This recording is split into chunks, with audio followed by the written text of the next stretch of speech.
भगवान उठ खड़े हुए थे। निश्चरहीन करूँ मही, भुज उठाए प्रण कीन। ऐसे प्रण करने वाले भगवान राम उस समय अकेले उठ खड़े हुए थे रावण के महाविनाश के लिए। लेकिन आज की परिस्थितियाँ घर घर में बैठे रावणों के लिए, घर घर में बैठी सुपर्णखाओं के लिए, हमारी छोटी छोटी बच्चियाँ घर में सुरक्षित नहीं। ऐसे वातावरण में इंच इंच भूमि पर एक एक राम की ज़रूरत है। वो राम नवयुग के श्री राम इस धरती पर अवतरित हुए और उन्होंने उल्टे को उलट के सीधा लोगों की चिंतन दिशा धारा बदलने का काम किया। इसके लिए उन्होंने अखंड ज्योति, युग शक्ति, युग योजना, प्रज्ञा पाक्षिक, सारे संस्थान, सारे ज्ञान रथ, सारे मंडल, इतनी बड़ी सेना, ये सारे प्रज्ञा संस्थान इनकी जो थे छावनियाँ बनी और ये पत्रिकाएं सब उनके अस्त्र शस्त्र बने। राम राज्य केवल सत्कर्म और सत विचारों का एक केंद्र बिंदु था। गुरुदेव ने यही नारा सबको दिया, सत्कर्म और सद्विचार जब लोगों के मन में आ जाएंगे तो राम राज्य की स्थापना का महत्वपूर्ण काम संभव हो सकेगा। एक और समय था जब कृष्णावतार हुआ। कृष्णावतार उस समय हुआ जब निरंकुशता चरम पे थी, रानियां दूध से नहाती थी, लेकिन बच्चे एक एक समय भोजन के लिए व्याकुल तरसते थे। ऐसे समय बाल रूप कृष्ण ने उठ खड़े होकर सामंतवादी युग के खिलाफ बिगुल बजा दी।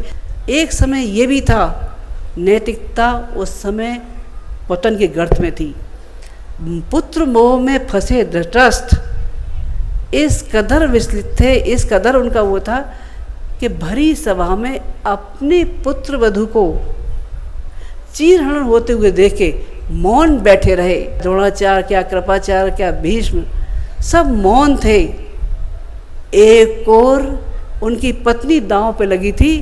भगवान कृष्ण अवतरित हुए और कहने लगे अर्जुन से, हे अर्जुन, अपना गांडी उठा और युद्ध के लिए तैयार हो जा।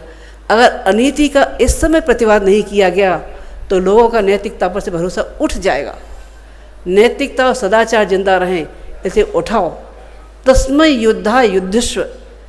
उस समय अर्जुन कांप गए और उठ खड़े हुए, करिष्ये वचनं तव के। ये कृष्ण और ये अर्जुन, ये उपदेश देने वाले केवल गीता में ही नहीं थे। गुरुदेव ने गीता के एक एक शब्द की व्याख्या अपनी 32 तो पुस्तकों में की।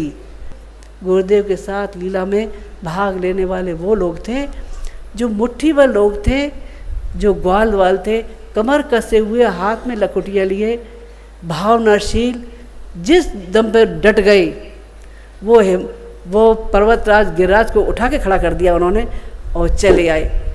जिस समय कृष्ण का अवतार हो रहा था उस समय दुविधा की स्थिति थी। भगवान बराबर कहे जा रहे थे, अर्जुन उठो उठो। आज भी वो अर्जुन, वो कृष्ण इस वातावरण में है। हमारे कितने ही अर्जुन मोहग्रस्त पड़े हैं, समाज में वो वातावरण फैला हुआ है कि कैसे अनीति का प्रतिकार किया जाए। लेकिन आज उन्हीं अर्जुन के जागृत होने का समय है। एक और अवतार हुए, बुद्धावतार। ये वो समय था जिस समय सारी चीज़ें अस्त व्यस्त थी। धर्म के नाम पर अनैतिकता चरम पर थी। यही हालत उस समय बुद्ध के समय में थी। धर्म के नाम पर हिंसा का वातावरण फैला हुआ था। जगह जगह यज्ञ के नाम पे पशुओं को काटा जाना शुरू था। कोई दया नाम की चीज़ थी, कोई दया नाम की चीज़ थी नहीं थी। ऐसे में बुद्ध का अवतार हुआ और उन्होंने पहले तप से अपने आप को तपाया।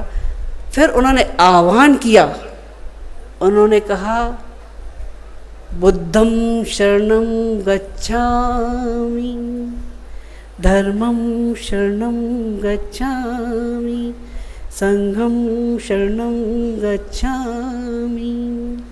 उनके इस आह्वान को सुनकर लाखों चीवरधारी भिक्षुक चल पड़े थे उनकी राह पर।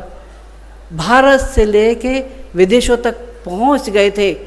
क्या? बुद्ध की पताका को लेकर, बौद्ध धर्म को लेकर। गुरुदेव का वो बुद्धावतार हमने प्रत्यक्ष देखा है।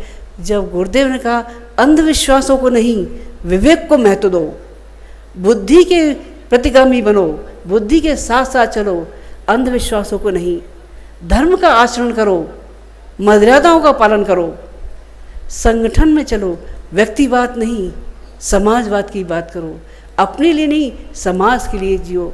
गुरुदेव के इस आह्वान पर आज लाखों महेंद्र, संघमित्रा, आनंद, कुमार जी, कितने सारे लोग हैं जो उनके एक आह्वान पर देश से लेकर विदेश तक होने वाले अश्वमेधों में इस बात के साक्षी हैं कि उन्होंने किस तरह से आह्वान किया, किस तरह से उनके बच्चे आगे बढ़ते हुए चले गए। हमारे YouTube चैनल शांति कुंज वीडियो गायत्री परिवार को सब्सक्राइब करें एवं बेल आइकन जरूर दबाएं ताकि गायत्री परिवार की विभिन्न गतिविधियों की जानकारी आपको मिलती रहे।